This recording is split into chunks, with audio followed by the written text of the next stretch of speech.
Samahan ko po muli kayo sa inyong paglalakbay. Yung iba'y pauwi sa kanilang bahay. Yung iba naman galing siguro sa eskwela at meron din karamihan ay papasok pa lang sa kanilang mga opisina o yung mga panggabi sa eskwela, papasok pa lang sa eskwela. At magandang araw din ho sa lahat ng Pilipino sa anumang panig ng mundo. Ang dami ko hong nakakasalubong, nakikilala at nakakasama na bumabati at nagsasabing sila daw po ay sumusunod at sumusubaybay sa ating pagla-live. So maraming salamat.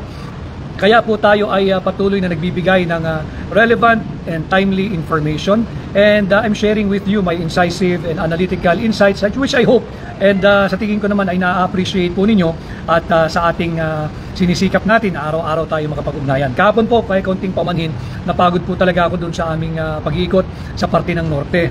At ngayong araw ay tayo din ay nanggaling sa probinsya ng Bataan. Nagpapasalamat ako sa mga kababayan natin sa Bataan sa kanila pong pagtanggap at pagsalubong sa akin ngayong maghapon. Maraming salamat. Balik po tayo dyan sa inyong paglalakbay. Alam kong marami ay naiipit sa traffic.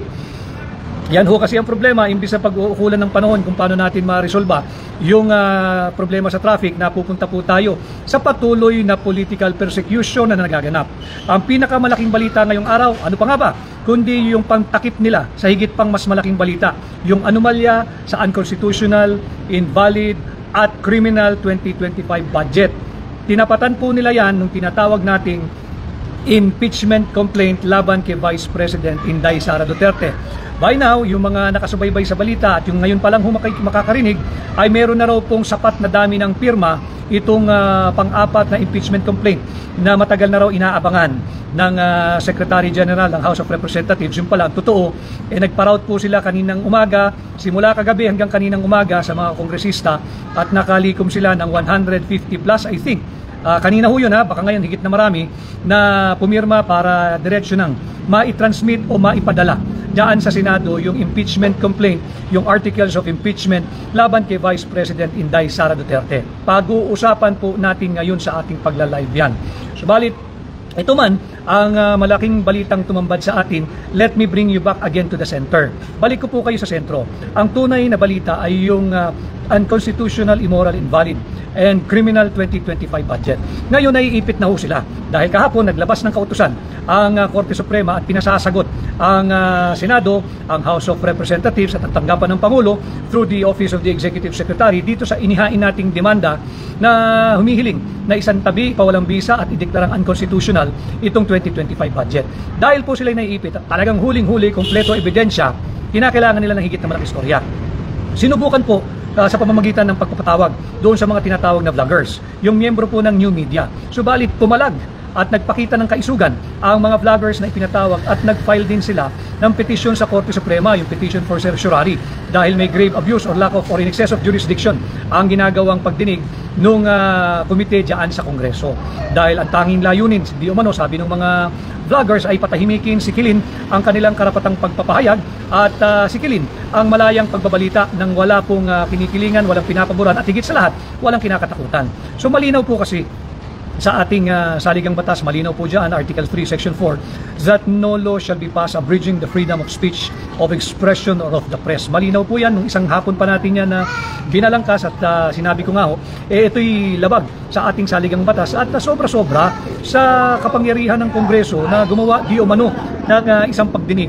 At ang layunin niya hindi naman malinaw ano ba yung ipapasa nilang batas, at kung sila'y nagnanais magpasa ng batas, hindi rin pwede sapagkat malinaw nga sa ating saligang batas, hindi ka pwedeng magpasa ng isang batas na maglilimita, magbabawas, sisikil at kikitil sa malayang pagpapahayag at malayang pagbabalita ng walang kinikilingan at walang kinakatakutan. Kaya kinakailangan ho nilang pagtakpan itong napakalaking anomalya at bulilyaso na pinasok ng administrasyon ni Bongbong Marcos. Nahuli natin sila, yung bakanteng Bicameral Conference Committee report.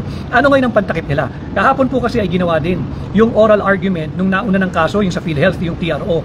At mismo kahapon, yung isang magistrado ng Korte Suprema, si Justice Amy Javier Lazaro, ay napuna yung habang sila po ay nag-oral argument, sinabi niya na base sa kanyang nakitang COA report, hindi totoo na labis-labis ang pera ng PhilHealth. In fact, Supreme Court Justice na po nagbalangkas nito at nagsabi nito yung hawak niyang Commission on Audit Report ay pinapakita doon na bangkarote ang PhilHealth at least for the past 3 years, 21, 22, and 23.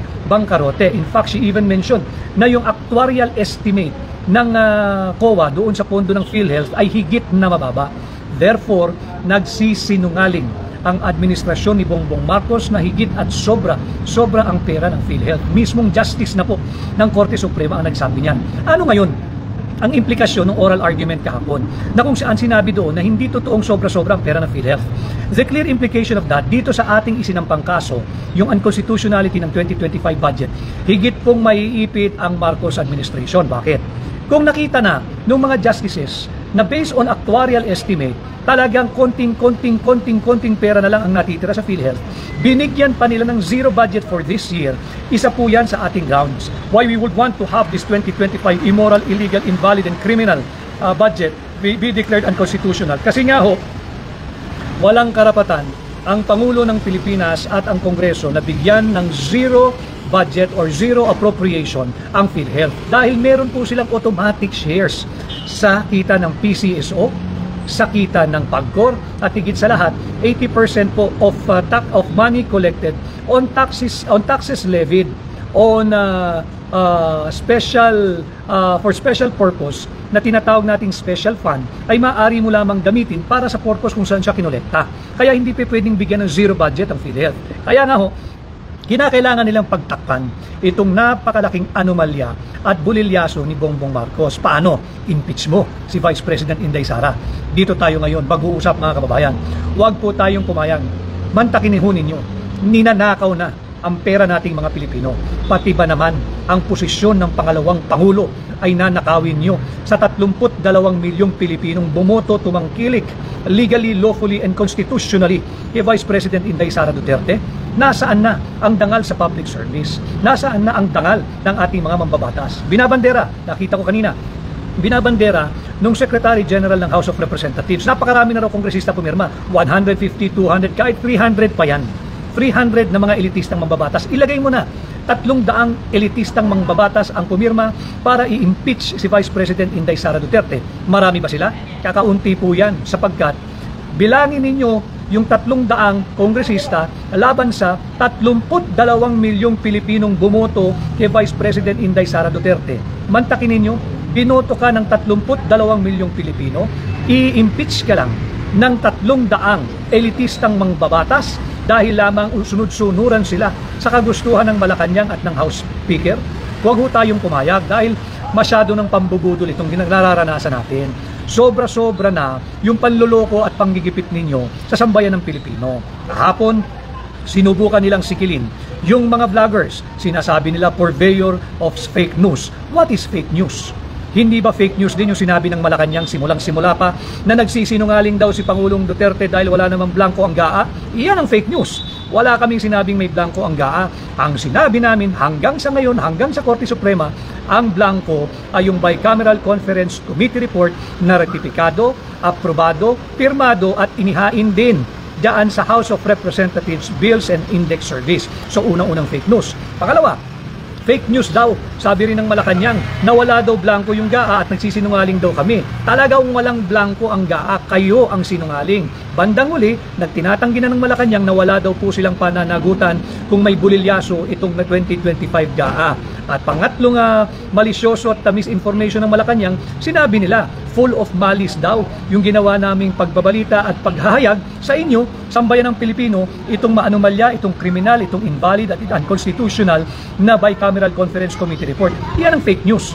Kung pinatawag ninyo yung mga vloggers na pinagbintangan ninyo na progo vloggers, nasa payroll ng mga drug lords, patawag din ninyo yung PCO, yung Presidential Communications Office. Bakit nila unang sinabi na walang blanco sa GAA? Hindi naman blanco ang pinag-uusapan.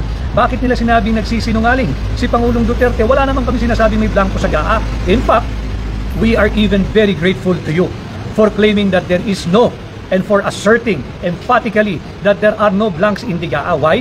Dumiit na nang dumiit yung ating pag-aaralan at pag-iimbestigahan.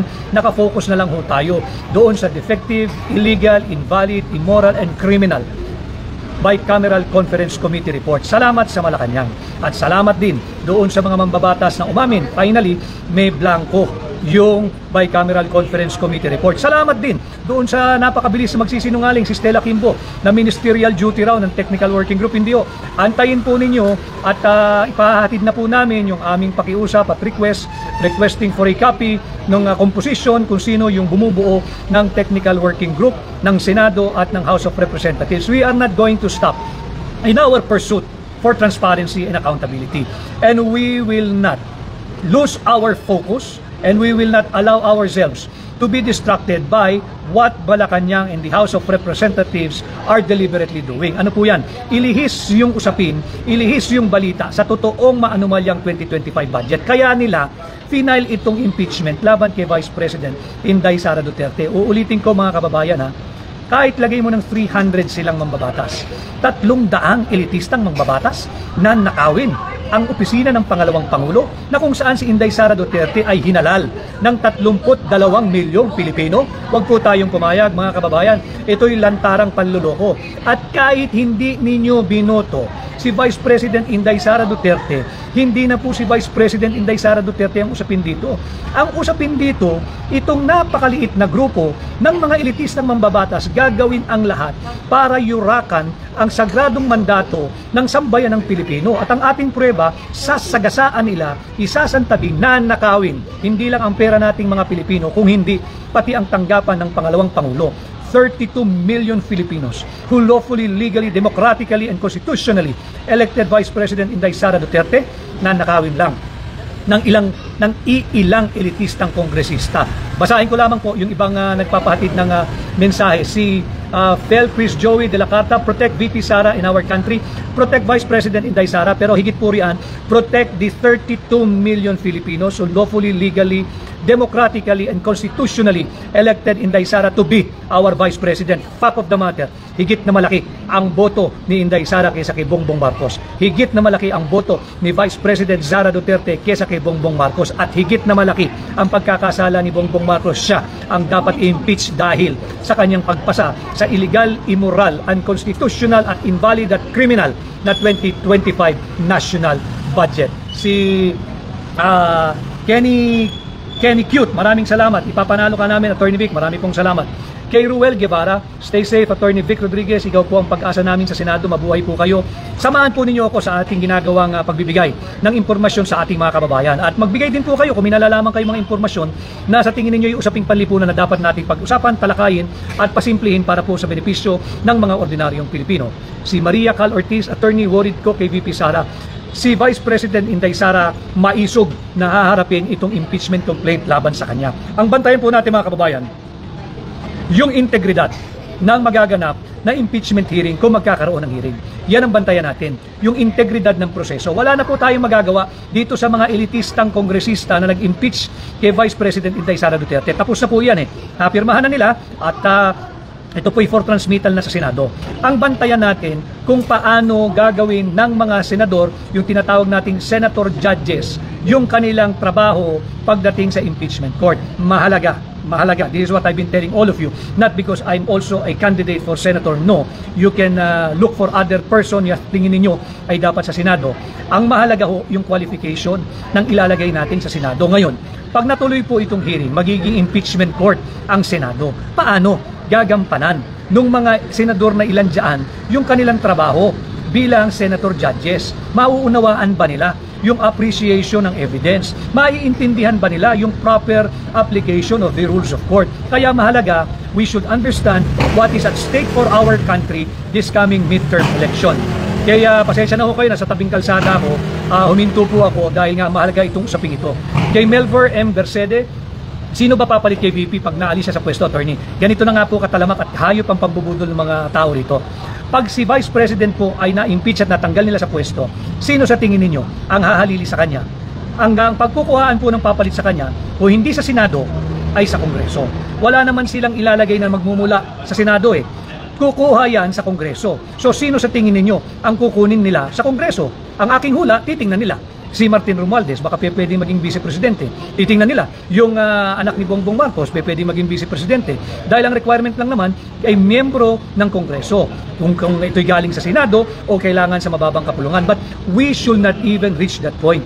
We have to defend and protect the sacred mandate of the Filipino people. Yung 32 million Filipinos na bumoto kay Inday Sara Duterte, ngayon ang panahon na kayong lahat ay kumilos, mag-ingay, iparinig ang inyong tinig. Labanan natin itong lantaran wholesale na pangbubutol na ginagawa sa atin. Ulitin ko, babalik ko lang kayo sa sentro ng mga usapin. Ito'y ginagawa pantakip dito sa napakalaking bulilyaso at anomalya ng administrasyon ni Bongbong Marcos. Itong illegal, immoral, invalid, unconstitutional, and criminal 2025 budget. Si Karine, hindi lang si VP Sara kinalaban nila, kundi pati ang INC. Well, hindi ho kasi ako miyembro ng Iglesia ni Cristo. Marami tayong kaibigan dyan, but I hope you understand, wala po tayong karapatang magsalita on behalf of our friends and brothers and sisters who are members of the Iglesia ni Cristo. But yes, I understand yung point ni Karen na kaya nga lumabas at nagpakita ng puwersa ang mga miyembro ng INC at iba't iba pa na sumali rin at necessarily INC dahil ayaw nga nila na nagkakawatak-watak ang ating bansa dahil lang sa maagang pamumulitika ng isang taong nangangarap maging Pangulo na kahit wala siyang kapana-panalo. Yan ang tunay na dahilan dyan. Kay Angela, maganda yon Angela. People's Power, marami hong pamaraan ng pagpapakita ng People's Power. Mag-ingay po kayo sa inyong iba't ibang social media sites. Makiisa po kayo, panloloko po ito. At ang tunay na issue na nais nilang makalimutan ng tao ay yung buy scam report. Buy scam report. Stella Kimbo, buy scam report. Hindi ka namin nakakalimutan at hindi ka namin makakalimutan dahil ginagawa mong mangmang ang mga Pilipino. Hindi ka namin mapapatawad. Kay balitang hopyaman ni Popcorn. So, nagsinungaling si Marcos when he said Sara is an important, threaten sila sa kanya. Sara is very, very important. Constitutionally, siya ang successor kung sakaling may mangyari sa Pangulo. Kaya she is very, very important and relevant. Sara Duterte is very, very important because should she decide to run for President come 2028 at ito lamang si Martin Romualdez ang kalaban niya, sure na pong mananalo ito dahil higit na mahal ng sambayan ng Pilipino si Vice President Inday Sara Duterte kesa dito sa namumuno sa napakatiwaling House of Representatives. Ito'y usapang diretso lamang at karapatan ko bilang Pilipino magsalita pagkat yan ay may garansya, nakaukit, nakasulat sa ating saligang batas. Kay Yukariri, may chance po ba na ma-impeach din si Bongbong? Dapat si Bongbong Marcos ang i-impeach. Nakita naman ninyo yung sagot niya eh. Tinanong siya ng reporter ng GMA7 kung handa raw siyang magpa sa ilalim sa isang hair follicle drug test. Ang sagot niya hindi lang isang no, dalawang no, talagang no. Dahil hindi raw po ito importante. Tanggalin na rin natin ang paghihingi ng negative drug test sa lahat na nag-a-apply ng trabaho. Dahil yan ang ipinapakitang ehemplo ng Pangulo ng Republika ng Pilipinas nung siya'y na-corner at itinanong ng reporter ng GMA7. Ang sagot niya, hindi lang isang no, dalawang no. Kaya nga, balik tayo uli sa usapin. Ang sentro po ng usapin ay yung nadiskubre natin na scam, na buy scam report. Imagine ho ninyo, ratifikado, aprobado, pirmado. At nung aming binusisi, ito po ay punong-puno ng blanco. Yung blanco mga kababayan, nagkakahalaga ng higit kumulang 241 billion pesos. Ganyan kalala kung paano tayo budulin ng administrasyong ito. Liting ko, kanina may mga nakaharap ako, yung mga miyembro ng Sangguniang Kabataan. Ultimo, ang miyembro ng Sangguniang Kabataan ay marunong magpasa ng tama at legal na budget. Angat po tayo ng kaunti.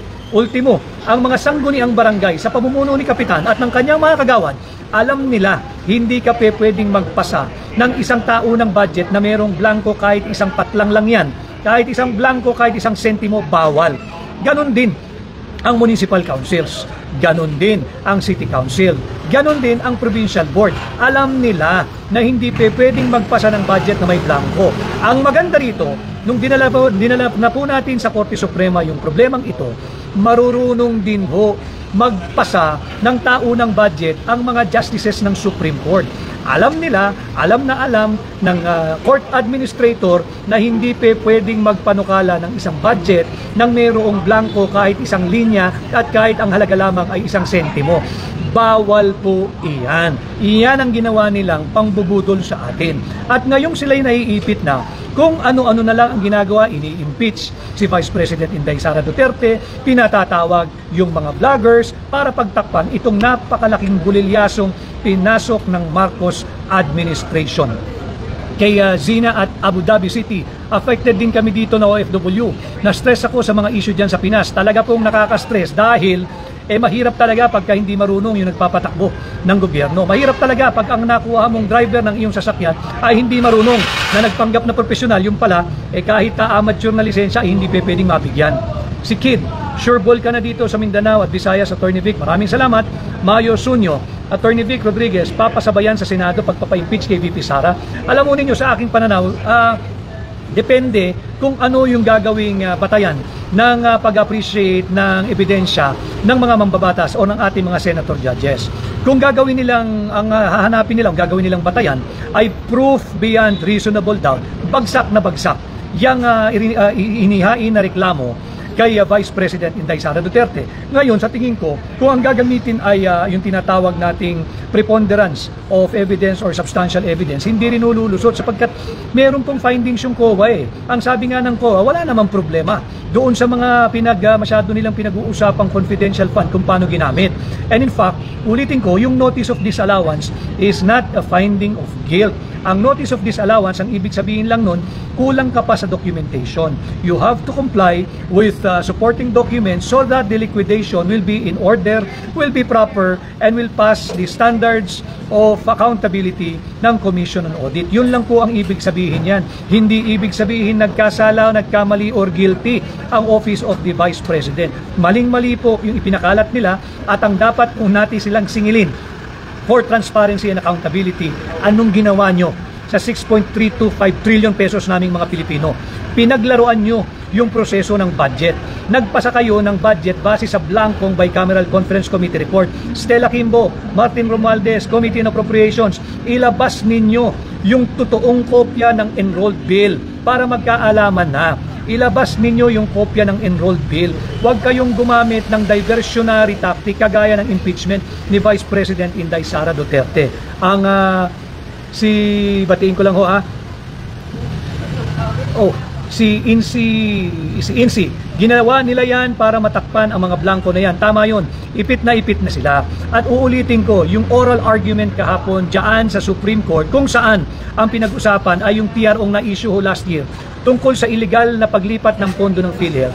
Sinabi na nung isang justice, senior justice ng Supreme Court, na base sa COA report, hindi totoo yung sinabi ng Malacanang na sobra-sobra ang pera ng PhilHealth, kaya kinuha nila yung 89.9 billion.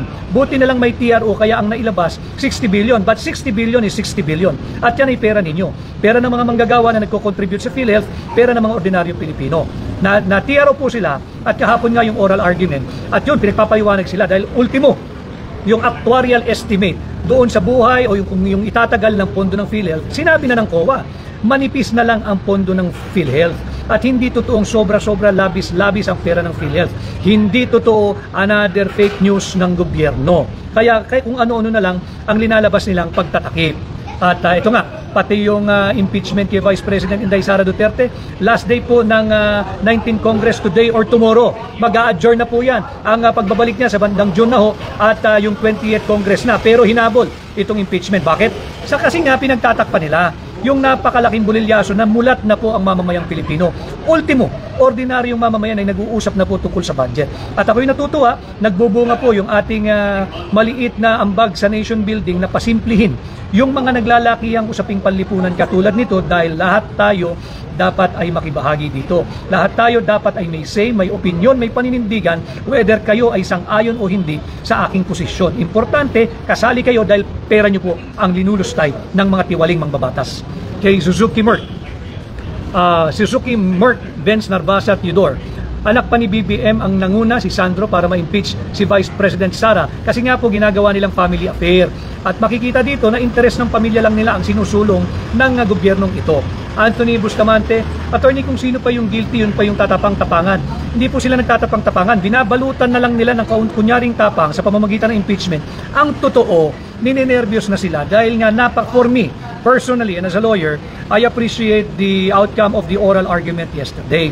Dahil sinasabi nga po doon ng isang justice na mismo ng ating Korte Suprema, meron silang COA report na nagsasabing hindi totoo na sobra-sobra ang pera ng PhilHealth to justify the transfer of, initially ang target is 89.9 billion pesos na PhilHealth fund. Nauwi ito sa 60 billion dahil nag-issue ng TRO. Remember, kahit si Pangulong Duterte pinaliwanag ito.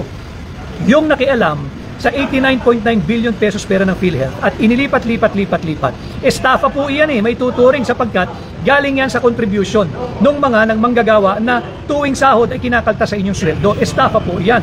At yan din po ay technical malversation, if not malversation of public funds. Bakit? Yung pera po ng PhilHealth, hindi mo pwedeng gamitin yan para pondohan yung AIX, para pondohan yung AKAP, para pondohan yung mga pet project o yung mga pork barrel ng mga tiwaling mangbabatas. Malversation po iyan. Estafa po iyan. Iyan ang ating dapat pag-usapan. Kaya Cars 18, mapatalsik din yan si BBM, hindi manaig ang masama, lalabas din ang katotohanan. Kaya nga po yung aking sinasabi, ang dapat sinampahan ng impeachment ay si Bongbong Marcos, hindi si Vice President Inday Sara Duterte. Sapagkat higit naman pong napaka-anomalya itong ipinapalusot nilang 6.325 trillion. 6.325 trillion pesos budget natin ngayong 2025. Dapat po kayo makialam dahil lagay na po natin na 300 elitistang kongresista ang pumirma dyan sa impeachment laban kay Vice President Inday Sara Duterte. 300 versus 32 million Filipinos na malaya, payapa, constitutional at democratically elected Sara Duterte to be our Vice President. Hindi lang ho pera ang ninanakaw sa atin, pati ho ang posisyon ng pangalawang Pangulo ay ninanakaw na rin nitong mga elitistang mangbabatas. Mag-ingay ho kayo, makisali po kayo, manindigan po kayo. Ipakita ninyo na tayo ay Pilipino at hindi tayo pwedeng budulin araw-araw nitong mga iilang elitistang mangbabatas. Kay Charlie Endo Nebrada, malakas pa rin ang mga Duterte dito sa Japan, attorney. Tama po yun, kaya nga po sila galit na galit, selos na selos dahil higit na mahal ng sambayan ng Pilipino si Pangulong Duterte. Simple lang naman po yung formula or kasagutan kasi hindi nagnakaw si Pangulong Duterte. Kasi hindi magnanakaw ang pamilya Duterte. Kasi naglingkod ng tapat si Pangulong Duterte. Kasi pinagtanggol at pinotektahan ni Pangulong Duterte ang pamilyang Pilipino laban sa droga. Unlike itong gobyernong ito, laganap na naman ang droga. Nagdududa pa sila, na silos pa sila dahil higit na mahal ng sambayan ng Pilipino si Pangulong Duterte. Natural, hindi magnanakaw yung mama, hindi magnanakaw si Pangulong Duterte at ibinuwis niya ang kanyang sariling buhay upang protektahan ang bawat pamilyang Pilipino laban sa droga. Kay Edsel Jesuro, Attorney Vic, makulong ba mga congressman ng blankong budget? Diyan po tayo patungo. We are building a case and we are searching for those who are members of the technical working group or technical working staff ng mga empleyado ng Senado at House of Representatives. Huwag po kayo mag-aalala ha, yung mga empleyado, yung matitinong kawani at empleyado ng House of Representatives at Senado na miyembro ng technical working group or technical working staff. Huwag po kayo mag-aalala. Hindi po kayo ang pakay namin. Binubuo lang ho namin yung kaso. At importante na malaman namin kung sino-sino kayo. Dahil hindi rin naman kami papayag na kayo ang gagamiting scapegoat o susunugin o ilalaglag ng grupo ng mga tiwaling mangbabatas o senador o kongresista na may makating mga kamay na nakialam at nagpuno ng mga blanco dyan sa Bicameral Conference Committee report. Yung BICAM nga ang tawag third chamber o third house. Pero dahil sa nabisto natin ito, tila meron pang fourth chamber, meron pang fourth house. Sino-sino yon? Kaya nga po natin tinatanong babae ba yan na yung makating kamay na nagsulat dyan sa mga patlang? Lalaki ba yan? Tandem ba yung babae at lalaki? O grupo ba sila? Marami ba sila? O sa Malacanang ginawa? Yan ang ating hinihiling ngayon. Sapagkat tatandaan ninyo, ang unang nag-react dito, Malacanang ha? Sinabing fake news daw yung aming ibinalita sa inyo. Hindi ho kami nagbalita noon hanggang sa ngayon at sa mga darating na araw. Hindi ho kami magbibigay sa inyo ng impormasyon at balitang hindi totoo. Pinasisimple ko nga ho yung mga importanteng usaping panlipunan na dapat ay maintindihan ng bawat Pilipino at lahat dapat tayo ay may tinig at meron po tayong stand dito dahil importanteng malaman ninyo ano ang ginagawa sa pera ninyo. Kay Joseph Tuyugon III or the Third, nalulungkot po ang lahat ng tao dito sa aming barangay na na-impeach si Sara. Huwag po kayong malungkot, lumaban po tayo. Okay lang po yun, naramdaman natin yung lungkot. 1 minute lang. After 1 minute, laban na po tayo. Normal po na makakaramdam tayo ng lungkot. At yung mga mainstream media, kayong mainstream media, kahapon pa kayo ang anggulo ninyo, pinatawag daw yung mga nagpapakalat ng fake news. Anong tawag nyo sa inyo? Totoong balita. Traditional media, ano kayo? Totoong balita. eh hindi rin kayo totoong balita. Mas totoong balita yung miyembro ng new media, yung mga miyembro ng social media, yung mga vloggers, sapagkat sila na lang nagbabalita ng totoo. Hindi nyo nga binalita yung Bicameral Conference Committee report na blanco eh. Naobliga na lang kayo nung sumabog na at ayaw nyong maiwan sa pansitan kaya sumabay kayo. Pero tingnan ninyo kung paano nyo inanggulo yung mga headlines ninyo kahapon. Kinakawawa ninyo yung miyembro ng social media. Kabaro nyo yung mga yan. Kabaro nyo yan at palaos na yung inyong traditional media. Dapat matuto tayong mag-adjust. While we value our independence, we should realize the importance of the principle of interdependence. Makipagtulungan tayo, pinoprotektahan din naman kayo ng mga miyembro ng social media tuwing sa tingin nila ay may naagrabyadong miyembro ng tinatawag nating traditional media. Kaya Elena, salamat. Sir, salamat at nandiyan ka. Salamat Elena at sumusubaybay din kayo.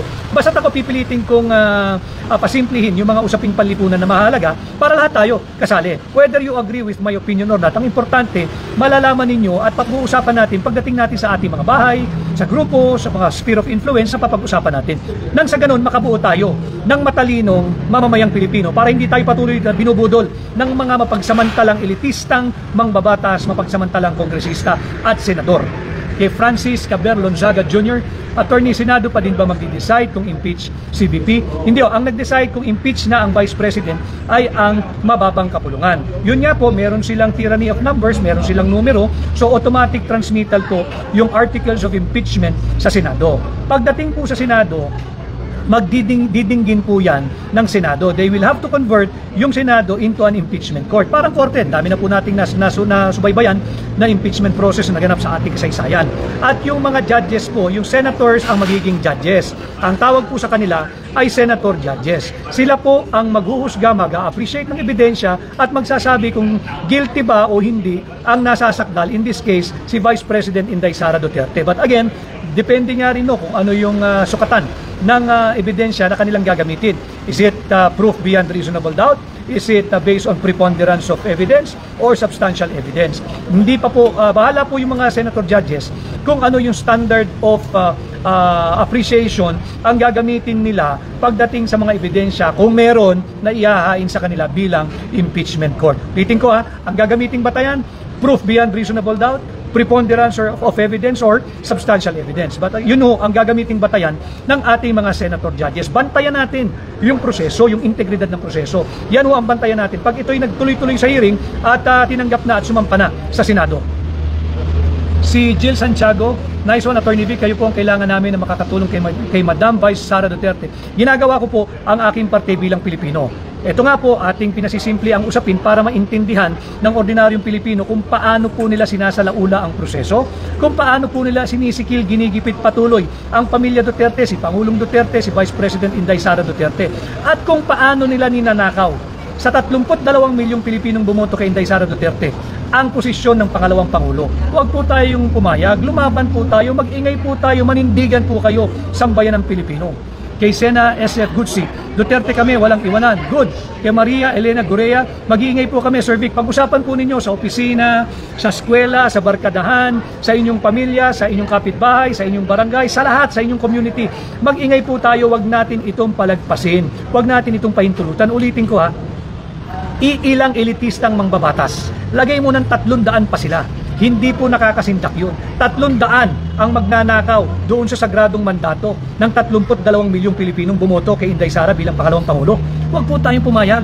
Ninanakaw na ang mandato nating mga Pilipino. Si James Serrano, Attorney Vic, you will get millions of votes here in UAE. Thank you for standing for the truth. Marami pong salamat. Basta't po sa katotohanan, kasama po ninyo ako, and I will always side with you, the Filipino people. Binanggit ko po yan. So again, ito pong nagaganap na impeachment, yung kahapong hearing at pagsisikil doon sa karapatan at kalayaang magpahayag at magbalita ng walang takot at walang kinikilingan. I believe, and I stand firm on my belief, ito po'y bahagi lahat ng pagtatakip sa napakalaking anomalyang dinulot ng Vice Cam report na nauwi at pinirmahan at naging General Appropriations Act, yung budget po natin ngayon 2025. This is the real issue. Huwag po kayong magpa-distract. Babalik ko po kayo sa sentro. Ito po ang tunay na usapin. Higit na malaking usapin po ito. At kung meron mang ka-impeach, ito kung paano pinaglaruan ang 6.325 trillion pesos national budget. Yan ho ang ka-impeach. At yung nagrally nung last week, nakakahiya po. Ang sinisigaw, impeach Sara. Pero hindi kayo nagsigaw kung nasaan yung 6.325 trillion. Hindi nila pinapanawagan kung sinong dapat managot doon sa Vice Cam report. Napaka-ipokrito ng mga nagraraling yun. Ang gusto nila, impeach Sara. Yung impeach Bongbong, alin ang ka-impeach? Hindi ba? Sinagot na rin kayo. Yung panawagan ninyo dati na sumailalim sa hair follicle drug test, sinagot kayo. Hindi lang isang no, dalawang no. Saan ka naman nakakita nun? Paano na yung leadership by example? Kay Ren, good job po, Attorney Vic. Keep up the good work and God bless. At nakakalungkot din na magsha-shutdown daw ang gobyerno. Pananakot yun. Nakalimutan nila na aral sa batas yung ating mga justices ng Supreme Court. Alam nila na hindi magsha-shutdown ang gobyerno kahit wala ka pang contingency plan. At hindi naman nakakagulat na wala kang contingency plan. Normal yon, standard yan sa administrasyon mo. Walang plano.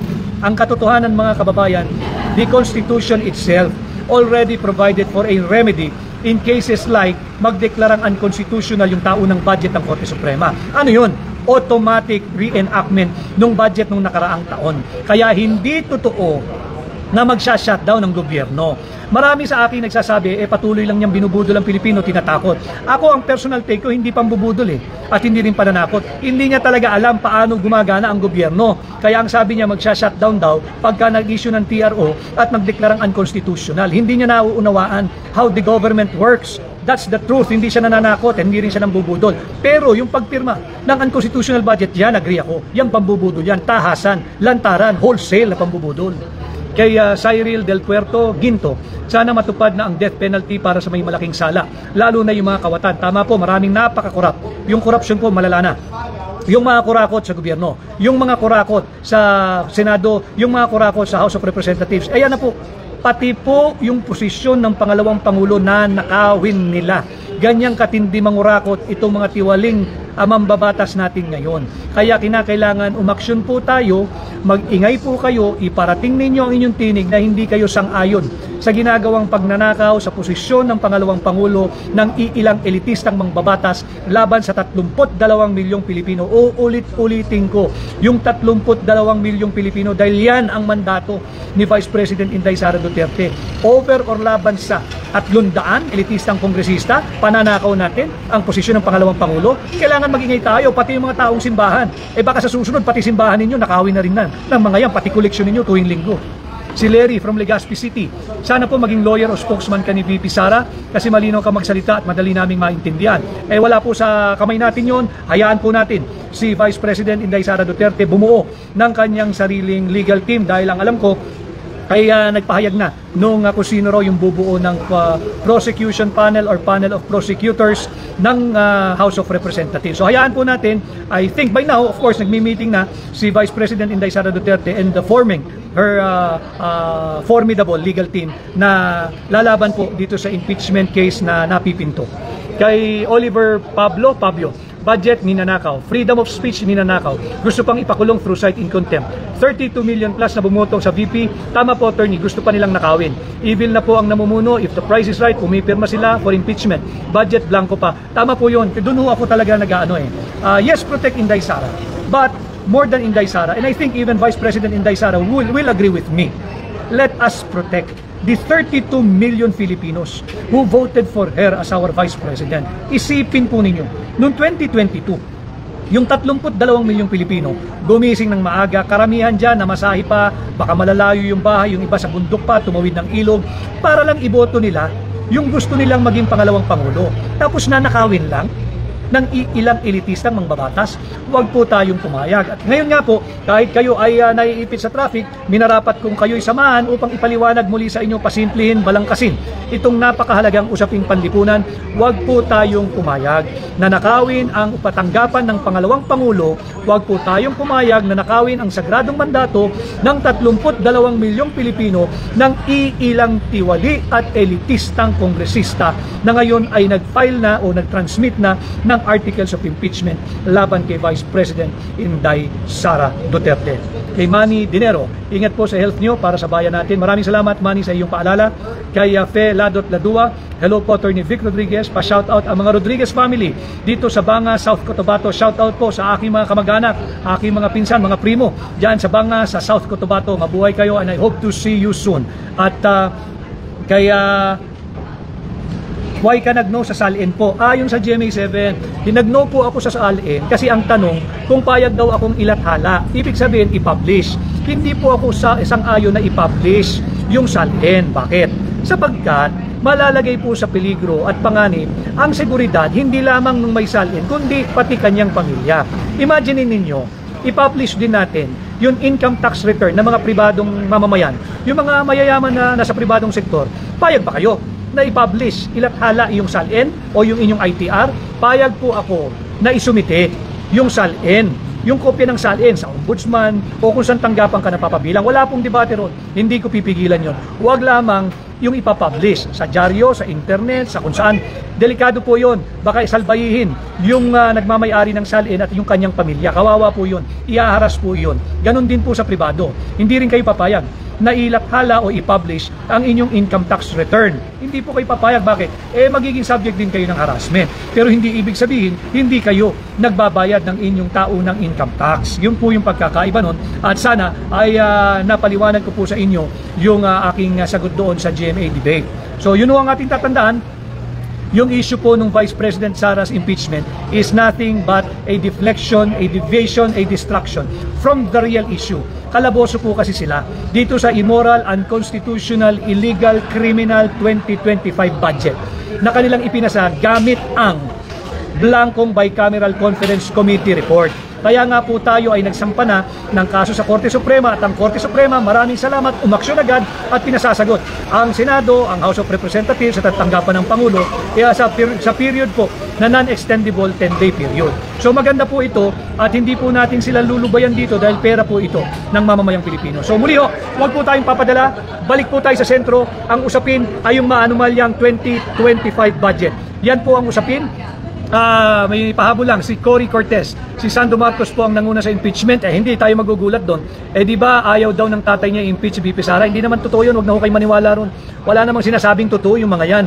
So balik po tayo sa sentro. Ang totoong usapin, nakalaboso na po sila sa unconstitutional, criminal, invalid at immoral na 2025 budget. Kinakailangan nila ng pamatay sunog. At ang ginagamit nila ay yung impeach VP Sara. Ang ginagamit nila ay yung pagsisikil sa mga vloggers. Hindi po sila magtatagumpay sapagkat mulat na ang mamamayang Pilipino. At ako, ang ambag ko po sa nation building ay pasimplin itong mga importante at mahalagang usaping panlipunan nang sa ganun lahat tayo kasali. Lahat tayo magkaroon ng opinion sapagkat pera po ninyo ang pinaglalaroan ng mga tulisan sa Kongreso.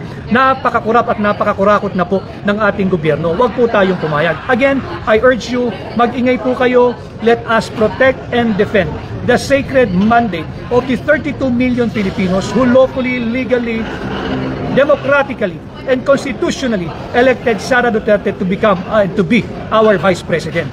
Huwag po tayong pumayag. Ninanakaw na ang pera nating mga Pilipino. Ninanakaw na ang ating kalayaan. Pati ang posisyon ng pangalawang Pangulo ay nanakawin din nila. Huwag po tayong pumayag, makiisa, manindigan, mag-ingay, iparinig at ipahatid ang inyong tinig. Muli po, ako ang inyong kaibigan, Pilipino Abogado Maisog, Attorney Vic Rodriguez, number 56 sa balota bilang senador ninyo. Magkita-kita po tayo muli bukas. Maraming salamat. Mag-iingat po kayo pauwi. At yung mga papasok naman po sa opisina pa lamang at yung pang night shift, mag-iingat din po kayo. At marami pong salamat.